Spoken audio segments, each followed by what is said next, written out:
into it. Hello, everybody. Hi, students and faculty, if there are any, and business partners of me. As Karen introduced, I'm Rama Akkiraju, working at IBM on a number of topics related to applying AI for solving business problems, I would say. Today, I wanted to tell you more about a piece of work that I had done with my team about a couple of years ago. I haven't actively touch based on the latest on this stuff, but I think it's very exciting. It's a piece of work that I'm very proud of. So I wanted to talk about this one.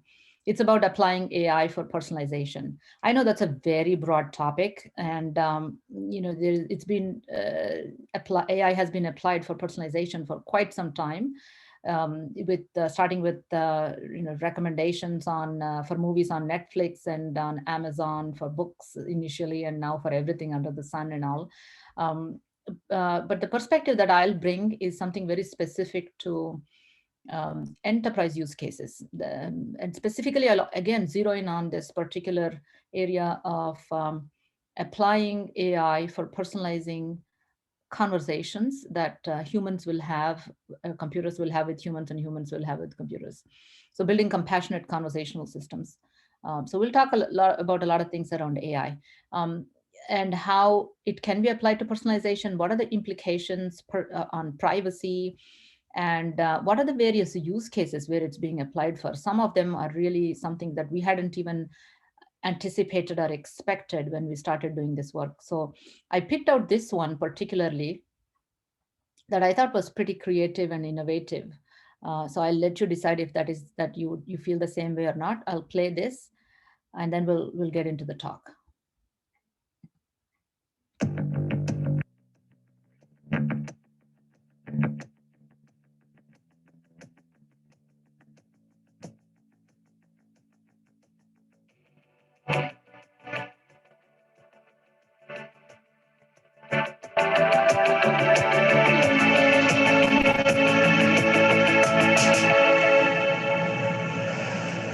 Welcome to the Positivity Pump. Bienvenido al surtidor de positividad. Welcome to the Positivity Pump, the world's first gas pump that takes online positivity as payment. Wow. Select your social media account to get started. Your tweets are now being analyzed, and your positivity is being converted to real fuel. Oh, that's my Twitter right here. The more positive you are, the more fuel you get. 47 liters. 63 liters? That's my tank plus a half.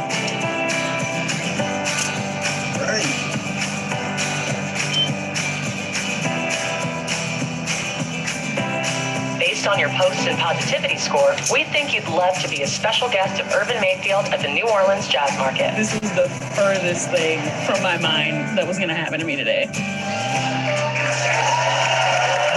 Creemos que te encantaría cocinar con el chef alemán Day and Day. Gracias. Justamente eso, poder ver una cocina profesional desde adentro, y poder estar con una persona que admiro, que la verdad que estar acá es un placer. We think you'd love to take the shot of a lifetime with award-winning photographer Tim Campbell. Thank you so much. Yeah. Awesome. We're going to go down the coast a little bit. We're going to shoot some rock climbing. This is the first time I've ever done this before. Oh, so cool. Being positive, doing great things, and then listening to the path that's calling you. Eventually, we all get what we're supposed to do. Cuando afrontas algo con actitud positiva, te sale mejor. Being in the studio, I like that, yeah. I'm glad I stopped off at that breakfast station.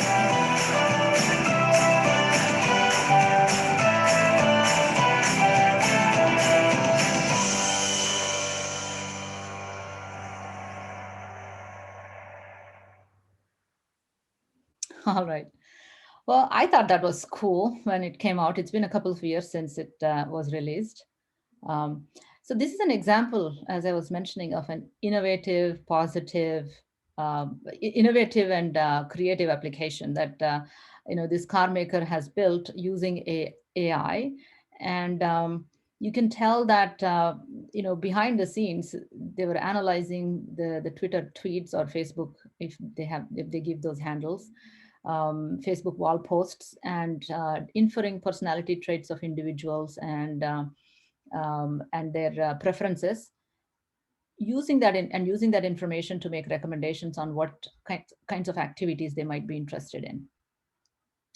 So this is an example I thought was a cool application. So it's not necessarily a conversational system per se, but it is one of the use cases where AI is being applied for personalization, specifically using social media data. So let's look at, okay, so what today's talk is going to be about, and what are some of the various components of AI services that have to come together to enable applications like that. When we talk about conversational systems, we're talking about chatbots or intelligent personal assistants. We are all using Siri and Cortana and various devices in our homes, Google Home, Alexa, and so on. They're all intelligent personal assistants, also termed by digital virtual agents and so on. And robots also fall under this. Assistants in car, health and wellness hotline bots, exercise trackers, motivational apps, and so on. Right. So I'll talk about what it takes to model users to personalize conversations for them. So the talk is not so much about conversational systems or their architectures per se, but it's more about how do you model users so that their preferences, attitudes, sentiments, emotions, communication tones, personalities, all those things can be leveraged to personalize engagements for them. Conversations is one aspect of it. Engagements of any kind is a more broader category, like the personalized recommendations that Chevy was making at the gas pump for its customers. So we use that basic conversational platform or a structure. We assume that it's already there, so now we are personalizing it. So that's going to be the focus. So if you look at current conversational platforms, you can pick any one that's out in the market and start building conversational system, a dialogue management system. It focuses a lot on inferring the intent that the user is conveying and engaging in some sort of a back and forth dialogue until the intent is clarified and some kind of a response is retrieved or brought back to the user. There's not a whole lot of focus yet on modeling users, understanding the nature of conversation, and providing very personalized recommendations or personalized there is a personalized angle to the whole conversations. What does it mean to say personalizing a conversation? It's about inferring users' particular context, right? It's about what is their current environment that they're in, what is the emotion that they're expressing at this point in time, what is the tone that they're using to communicate whatever that intent or question or anything that they're talking about. And it could be through text, it could be through audio, it could be through image, video, any modality by which user is communicating with a computer system, conversational system. What are all these things that we have to infer about the user in order to really provide this natural, personalized, and compassionate conversation? And not only a conversation, but also in providing various recommendations that that matter to the user at that point in time, whatever that may be. So we'll look at some more examples. But if you look at this compassionate, personalized conversational systems in general, how does the flow look like? Let's look at it. So let's say the user is either speaking, as we just spoke about, or texting, or using gestures and video and such. And that's where the system starts, and the users have to the system has to now recognize that. So if it is speech, it has to be able to understand from various accents and various dialects that are being used from that speech, detect the intent. If it is gestures, or if there is video, there is text being typed. Basically, there is an input recognizer decoder that extracts that into a common format that then gets sent to some kind of a natural language understanding system, right? Whose job it is to understand the main intent of that particular conversation turn, And in addition to that intent, we would like to ideally, in that natural language understanding, add the tones, emotions, personalities, and all those, detect them at that point in time. And then it goes to a dialogue manager, right, which enables this back and forth and captures the dialogue tree, and whose job it is to do the task management, plan and schedule and personalize answers eventually. And once you have an answer, depending on the modality that you need to get back to the user with, you may have to do natural language generation, right? You may have to construct a speech from that the text that has been retrieved as a response to that intent question. Or maybe you get back to it, but with the modification of the tone, emotion, and style in a way that it appeals to the user's context. And eventually, you take that natural language generation into an output decoder, which does the actual translator. It could be doing the text to speech. Um, it could be a robot, or it could be just a program or a bot or an app, or it could be some kind of an avatar on a device. Whatever it is, it needs to be converted and conveyed back to the user. So typically, this is the flow. It's a very high level one. And the yellow colored ones are the technical capabilities that are needed to bring such a personalized conversational system into being. So the question comes then, okay, what does it take to build such a system? And what are some of the core models that one should develop to build such system? So we're talking about understanding people. So let's start there. So understanding, to be able to interact naturally with people, we need to start with understanding people first. And we need to be able to then understand the interaction patterns. Okay, now that you understand what the user, where the user is coming from, what their context is, and all the other things we just spoke about, their personality, tones, emotions, sentiments, and all that, you understand who they are, where they're coming from, but you still need to be able to interact with them. And there are certain patterns to human to human interaction, right? There, and we'll get into some of the details. The gestures and what's appropriate to say, what's not appropriate to say. How do you decode some of the gestures and those sort of things? So and how do you frame the next response based on what is an acceptable interaction style at this point in time for this context? Then the next step is that you got to be able to communicate all that to the user in a natural medium that the user is expecting.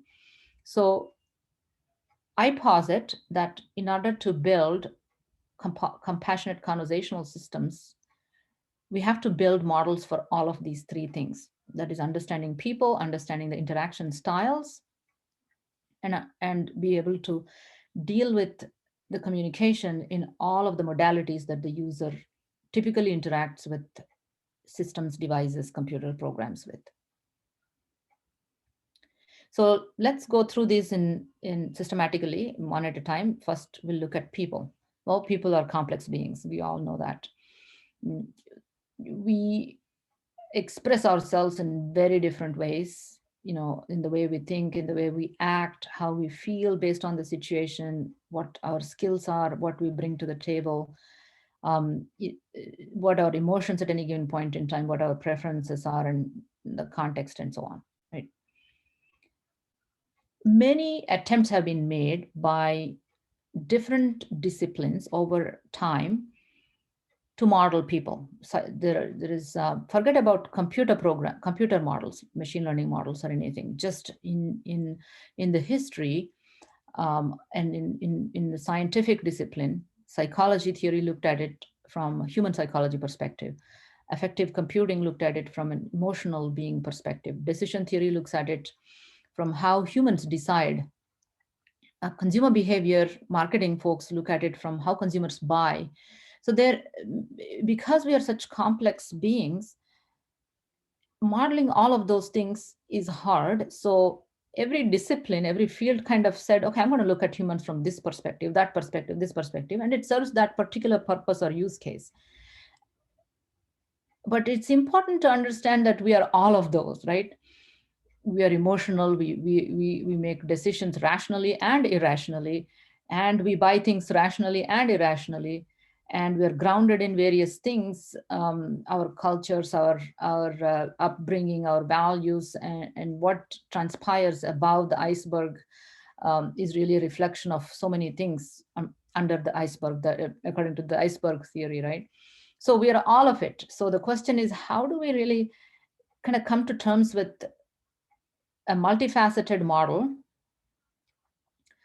a building of such a multifaceted model for understanding people?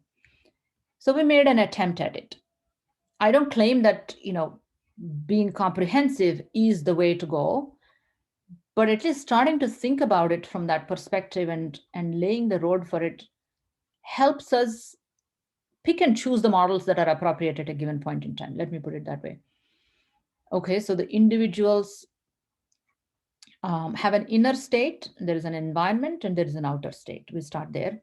Effective computing tells us that humans are, being, that is existential creatures with feelings and who are able to think. So that's the be, feel, think aspect of it.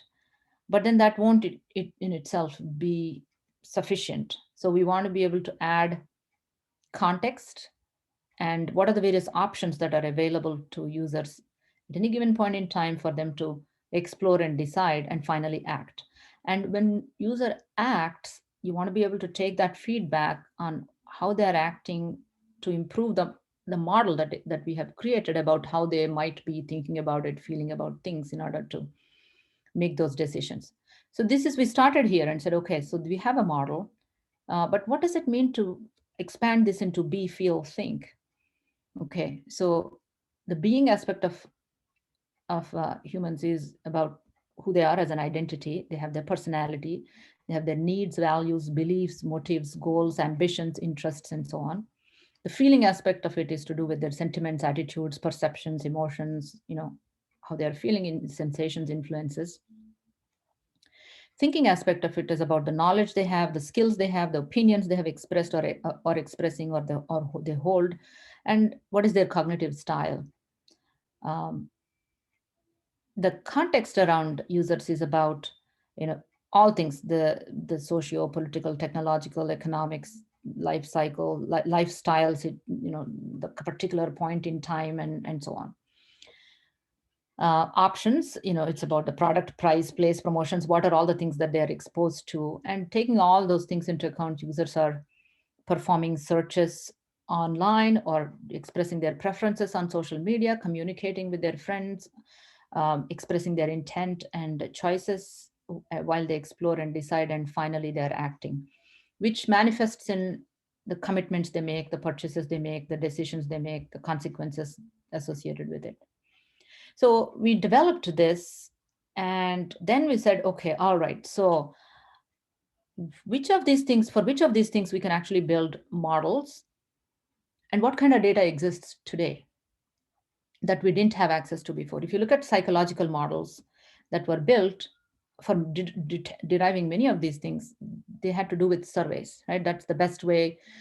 Some interesting scenarios were constructed by psychologists, and they present them to the users, and they ask questions about it, and based on how they responded and their style of thinking and such, certain inferences were made, and broad studies have been done, and they concluded that this person belongs in this such and such category personality traits, and those are the surveys that people have used for the longest time to understand people. Well, now we have social media data, text, videos, audios, likes, dislikes, and all that, and you can use all of that to infer some of those things. So let's look at what models exist and how we go about building them.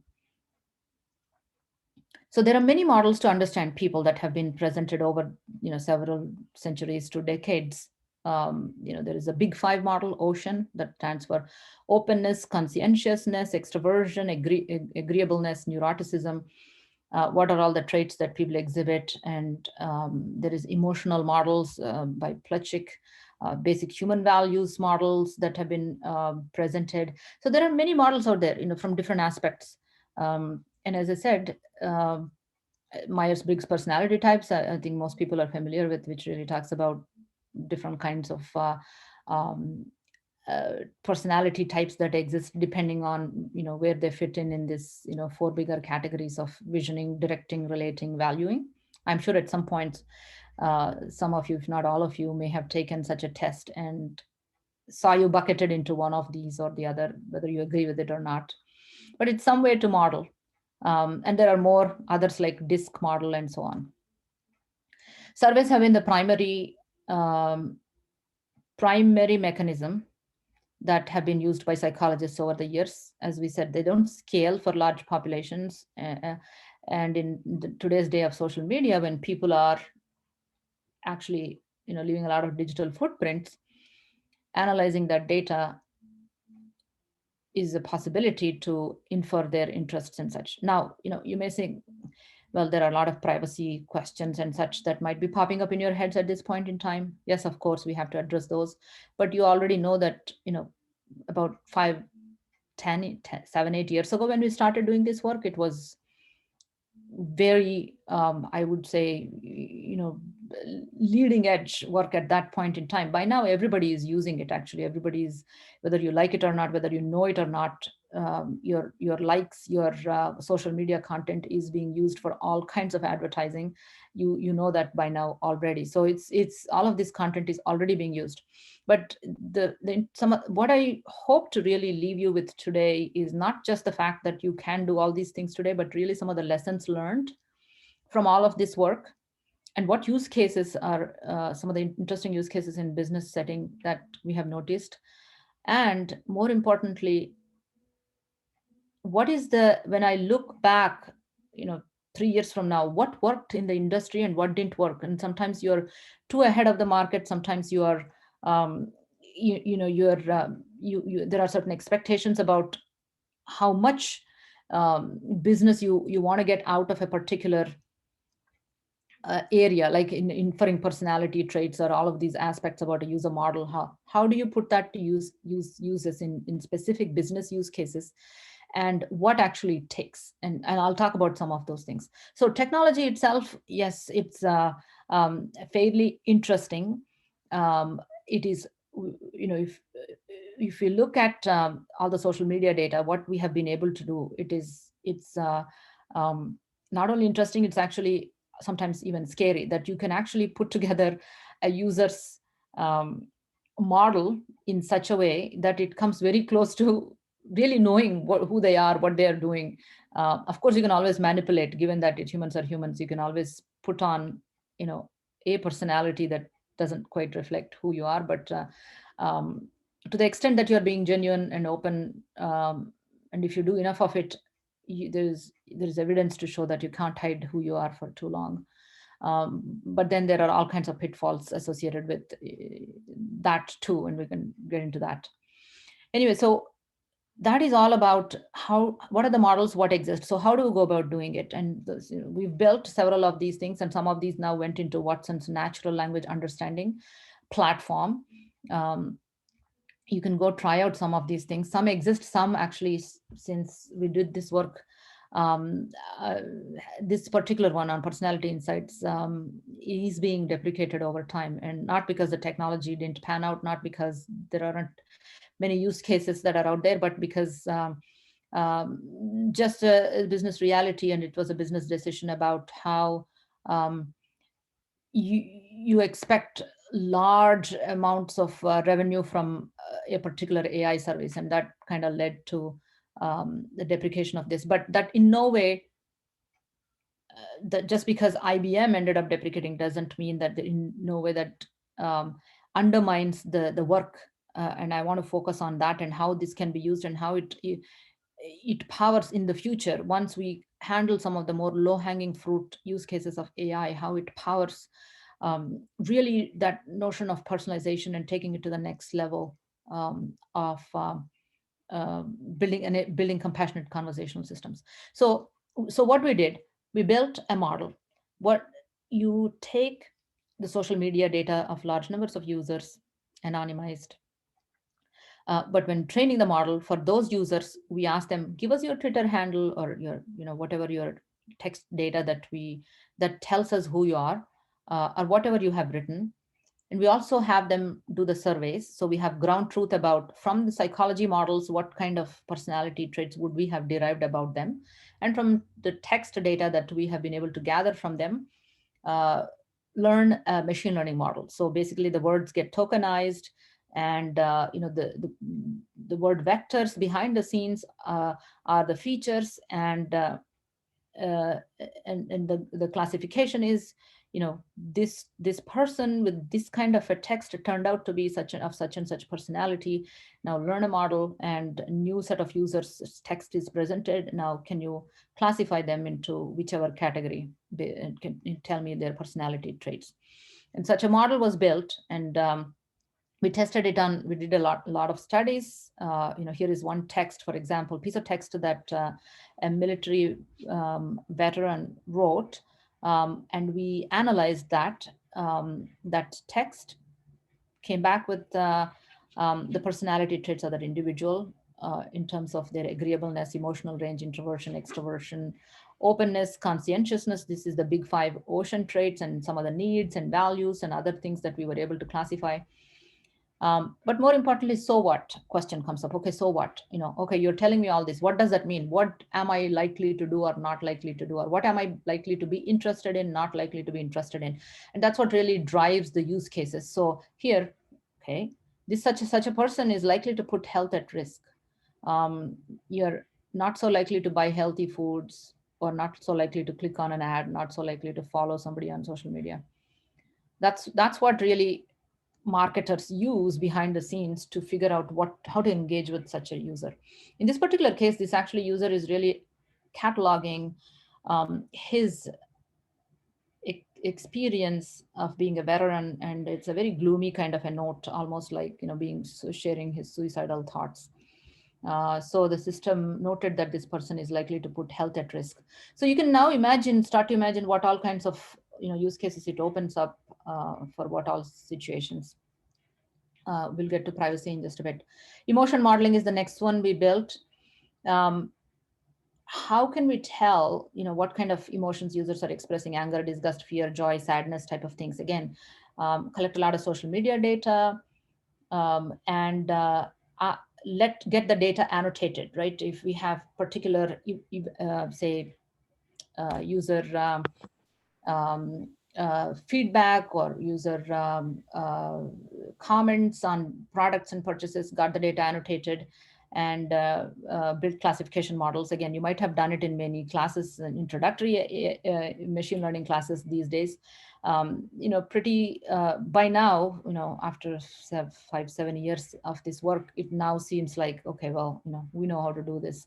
But again, it was the story is how you put all these things for powering specific use cases. Okay, so we have an emotion model, we have a tone detection model. So here, when a customer support agent is talking to a customer, we can analyze those things, and at any given point in time tell you, say, for example, how things are going, what is so let me actually just show some of these things live.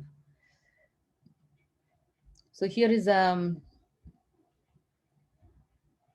you can try this one. This is a tone analyzer. As and when the conversation is going between two human agent and a human customer, the system is analyzing sad, frustrated, impolite, and whatever. Now you might ask why human already can detect, but that's not. The thing is that when you power an automated bot, you give it, the automated bot, this context saying, hey, this statement that the users made, that I put my charger in my phone last night, it didn't charge, it's a new one, it's ridiculous, I'm up, I just bought it yesterday. That it's a frustrated tone for a automated bot to know that, is very useful, because then, apart from making a suggestion, the bot can personalize the conversation saying, oh, I'm really sorry to hear that, and it doesn't help when a new charger doesn't work, or say something to the effect that a human would naturally do, right? So that is, and you can say, I can type in something here, say, I can't believe that my charger is dead again. what on earth is going on? Let's say, so I'm talking to a going on. So it immediately detected the tone to be frustrated, impolite, sad, and so on. So anyway, so these are, and you can try out going back. This screen share thing is blocking me from showing the other demos. For natural language understanding, here you can try out some of the sentiments and emotions. You know, here is a piece of text that is fairly business-like, and it's showing on different concepts, different entities, what are the different sentiments that are expressed and emotions that are expressed. Now, again, seems like pretty standard by now, building a model out of social media data, but let's combine them all together into specific use cases. So here is, let me put it in screen share. Here is a conversational system that we built. So as a fun example of a food coach app that is giving advice to a user on how to eat healthy. So it asks you, hey, did you have lunch yet? And what did you eat? I ate a pizza. Oh, well, how do you feel about it? I ate too much of it. Well, it's not the best choice, but you know, you can cheer you up, right? It says it's not the best choice today, but it's okay to have something like that once in a while, but make sure you're making the right choices. So we have so many of these apps already, you know, in the market these days coming up. Here is a fun one. I'll just say the context here. So this is extending that to a robot. Although you can say, you know, it's really can be done with an app on a phone or anything. You don't really need bots for it. But this was one example of a concierge application where a robot is at the hotel's say front lobby area and is guiding users on different things. And we just happen to add this. We just happen to add this fun thing where the user is interacting with it, and it asks, hey, did you have lunch yet? And it um, then guides you on how you're making unhealthy choices, and you can be making better healthy food choices, type of a thing. So I'll just play it. It's just a short one, but this is one other example of applying that user context, emotions. If you are sad, it says, oh, it's okay. Cheer you up, saying it's okay to you know, splurge once in a while. But if you are being unapologetic about unhealthy choice, it may chide you by saying, hey, you know what, you better really now buckle up and start eating healthy, type of a thing. So I'll just play it, a short one. Hello. Did you have lunch yet? Yes, I did. Can you tell me about what you ate today? I had a bacon sandwich. Oh, bacon. How do you feel about what you ate? Wonderful. I am so satisfied. Hey now, that was a big splurge. Make sure to reduce or burn more calories to... Hello. Did you...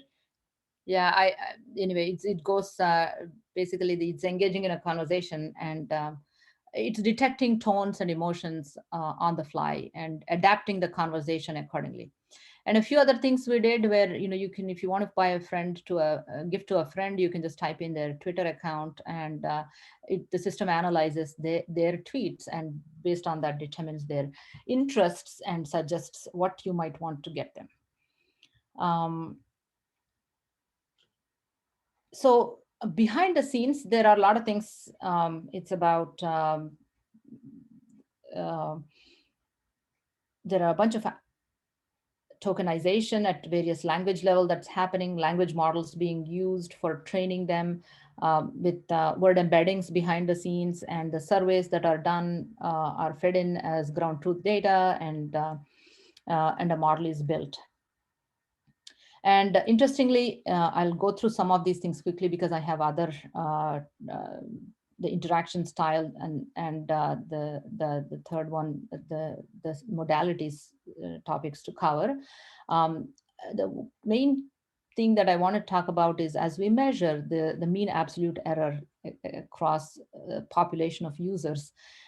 Initially, we started with using what is called a linguistic inquiry word count, which specifically comes from psychology area, where it says, okay, when users use these type of words in their sentences, they're likely to be people of this kind, right? And that was a good base to start with. But then we learned over time that you don't really even have to base it on anything. With machine learning, you can just go do brute force. And if you have enough annotated data, the system is learning all those things by itself. You don't even have to base it on that intuitive sense of what are the words that are likely to be associated with people with certain personality traits are likely to use. You don't even have to base it on that. It turns out if you have enough training data, it's just put machine learning to use. And that's what this is showing. When we compare it to old model versus new model, the error is further decreasing. So we applied it to, so okay, we say, how do we really do this? People with certain personality traits, do they respond to tweets? Do they retweet? Do they redeem coupons? Are they likely to have brand affinity? Are they likely to have satisfaction within community? Or are they likely to always be adventurous and keep looking for something more? What might be the reading preferences? So many number of things can be associated with some of these contextual things, as well as personality, and marketers have used this in many scenarios. Like, for example, a person who is more environmentally conscious with the conscientiousness score high, you may want to recommend cloth diapers versus disposable diapers. So now I want to kind of, there are, here's another one fun example. A person walks into a store to buy a bike, and she enters her Twitter handle and she gets a bike recommendation.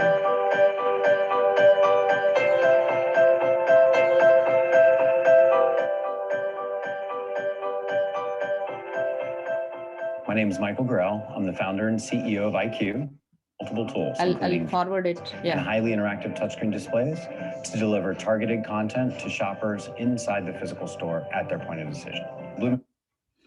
So that's one example. So now I want to kind of talk about the work that we had done on emotion modeling. Some of you may have seen this Disney movie that came out a few years ago that talks about these exact different kinds of emotions: disgust, fear, joy, anger, sadness, from that emotion wheel. Given a piece of short text, detect emotions conveyed in that text. We applied different techniques to it, build an ensemble model. You can further simplify this actually these days. If you have large amounts of training data, just go for deep learning model that works just fine without you having to have to manage complex ensemble structure. So we tested it on various different kinds of data sets and ended up picking eventually the ensemble model. Here, what are the use cases? So I want to talk about some of the interesting use cases. People are using it in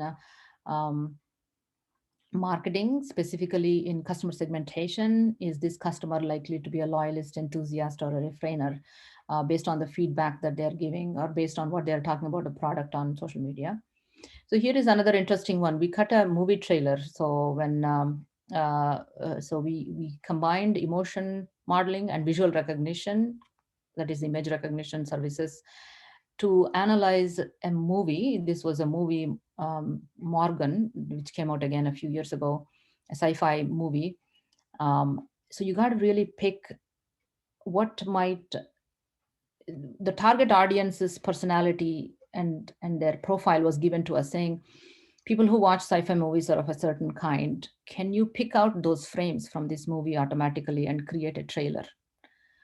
Because making a trailer is pretty, in itself is actually expensive. And they make many trailers and test out, do user studies before they release particular set of trailers for movie studios. So here is one that you can tell. You can let me know how well we did.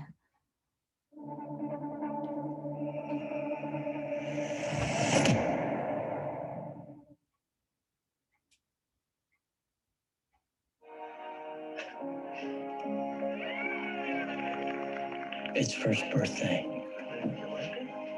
exceeds our wildest expectations. Nice to meet you, Morgan.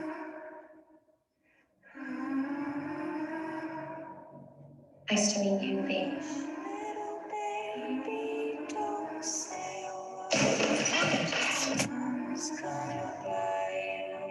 I have a 13-year-old daughter. You don't get to see her much anymore.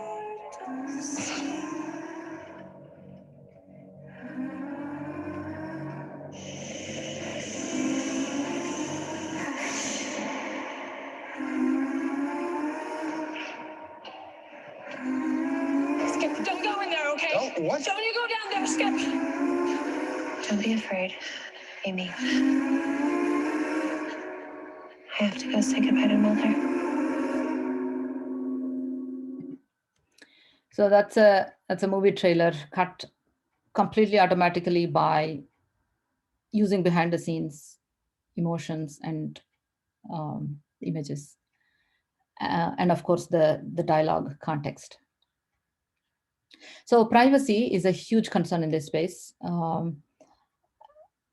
And we have seen so many instances of this come about in popular media, in news in the past several years.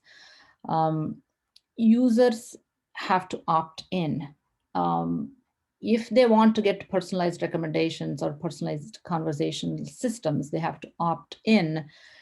That's the best way to use it. And of course, even in that opt-in, there are lots of things about how easy do you make it to people to opt in or opt out, and how confusing do you make. And there are all kinds of platforms, social media platforms, that try to find ways to make you opt in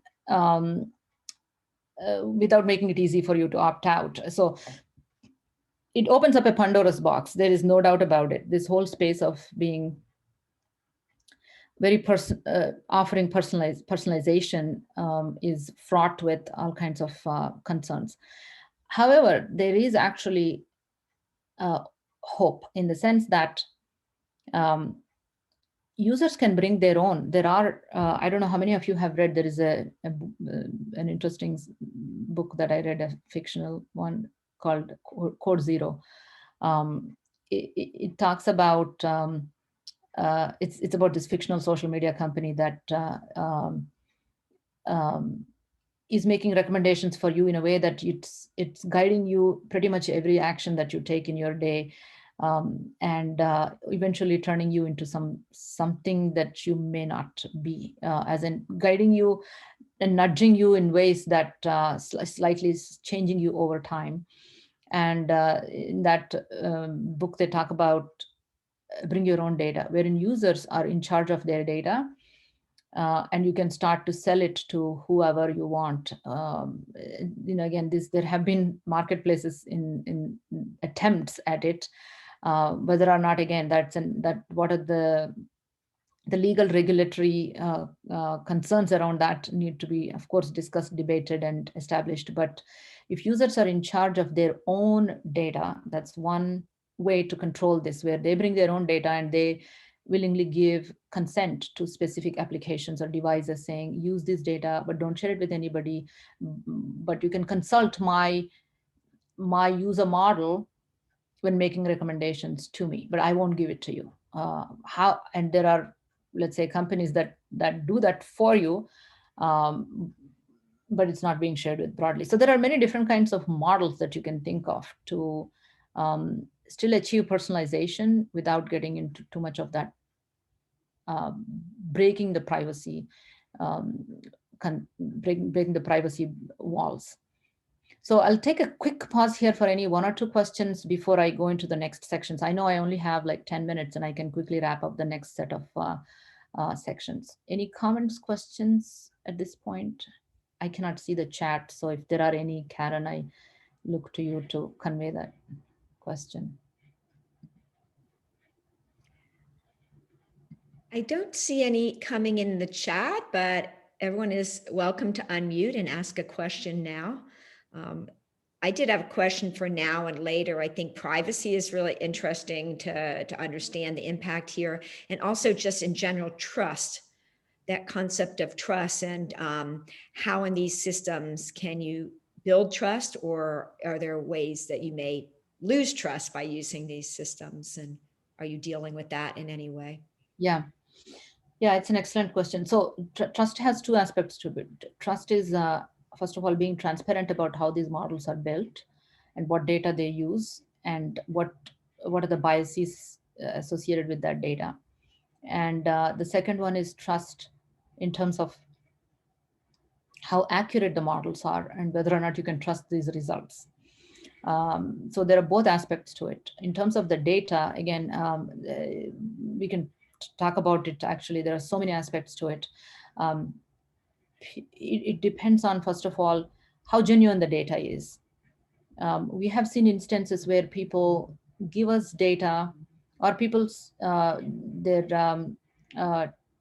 tweets or Twitter accounts or Instagram accounts are meant for projecting a particular brand. They don't necessarily reflect who they are. Therefore, the models, you can argue, would they really reveal the intrinsic personalities of individuals, or what they are projecting as who they want to be?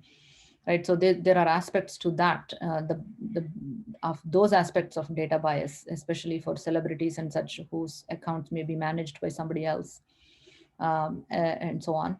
And then the trust aspect of it, from the how good the models are, which of course are influenced by the data, the quality of the data, and the neutrality of the data. But it is possible they'll only be as good as the original survey models, say psychological survey models, or the ground truth that we are feeding them to. So there is, and humans are complex. Having said that, while there are schools of thought that say that, and even studies that say that people's personality traits more or less stabilize once they get to adulthood, like by late 20s to 30s. There are other schools that may say people's personality traits are constantly evolving, if not dramatically changing within certain parameters. They're constantly evolving, and so you have to be able to constantly.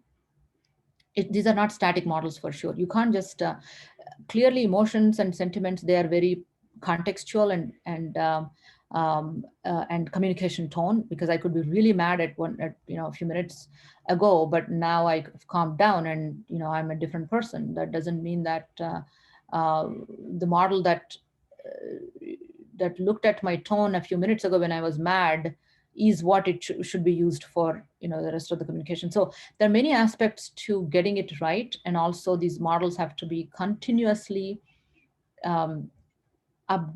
continuously learning, as in what is the context, what is being said, and at that point in time what it is. Some things are more long ranging, like the personality traits. You don't probably have to do it every week, every month, maybe not even every year.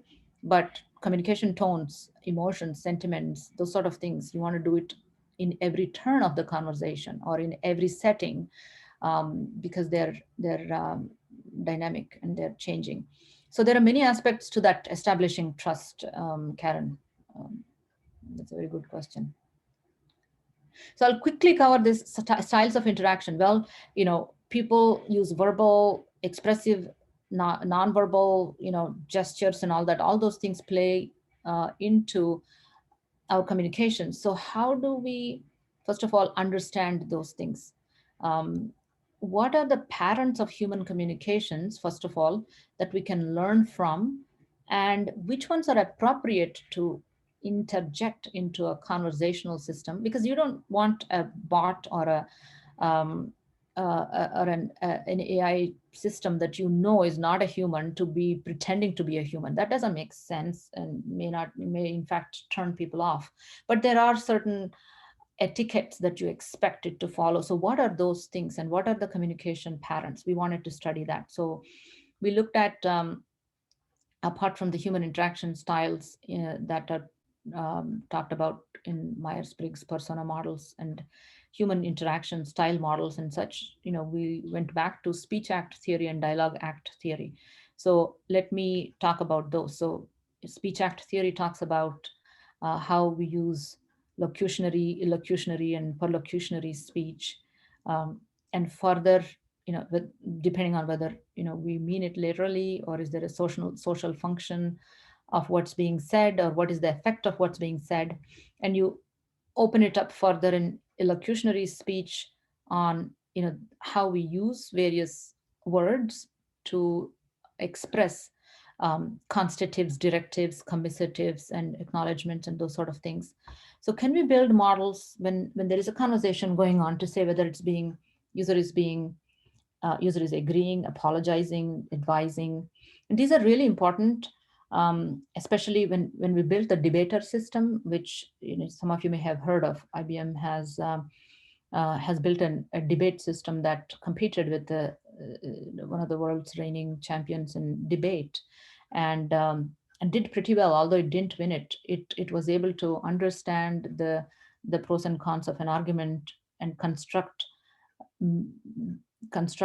logical, coherent debate arguments.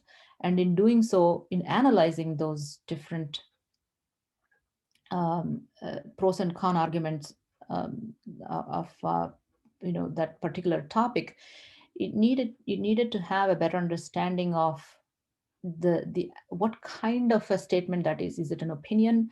Is it a rhetorical statement? Is it a something that somebody is agreeing with, and so on, right? So that is one example of how this dialogue acts is really at the core of understanding conversations and enabling personalized conversations. So here we started with looking at a set of dialogue acts, and we said which ones, not all of them are applicable in a business context. So we wanted to really look at which ones are applicable. So we did a study and a study of large amounts of conversational data of customer support conversations, and classified them into different dialogue act categories and picked the ones that are most frequently occurring to build our models.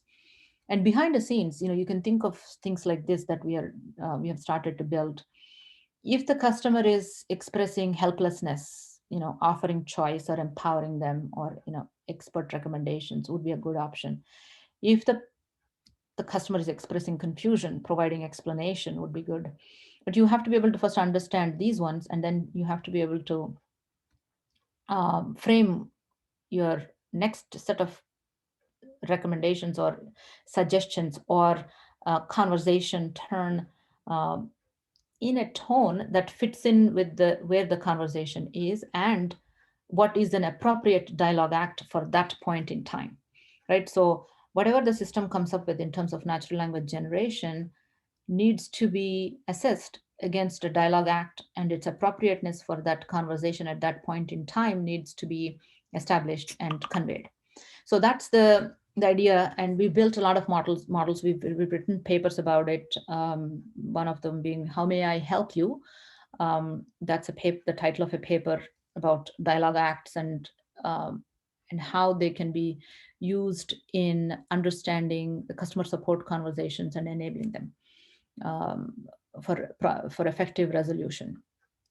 Next, I'll again very quickly talk about the last. Rama, unfortunately, we're at the 5 o'clock mark. This is a fascinating talk, and I'm wondering, can we share your slides later on with the students in the class? Yes, absolutely.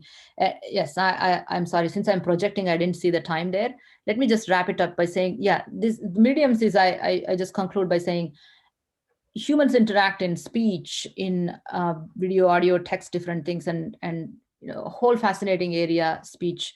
You can talk about it as a separate talk in itself as to what it takes to build speech systems that understand people's accents, dialects, and different languages and all that. I conclude by saying, if you are building a conversational system, you just first have to be able to insert these personalized recommendation models in it.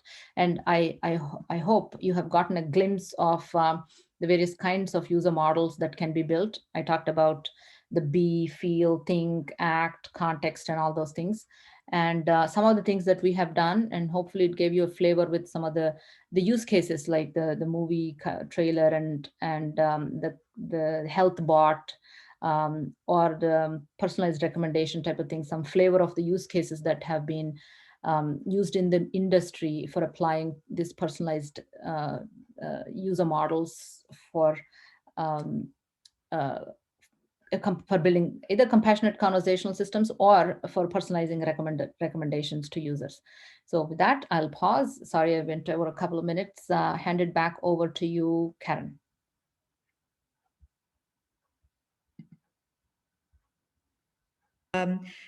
Thank you so much, Rama. That was amazing. And I'm excited to see where it goes. And hopefully you can come back and share an update with us next year or the year afterwards, because it's just an amazing topic. And it seems like we're just at the beginning of some really great breakthroughs. So thanks again for coming today. Really appreciate it.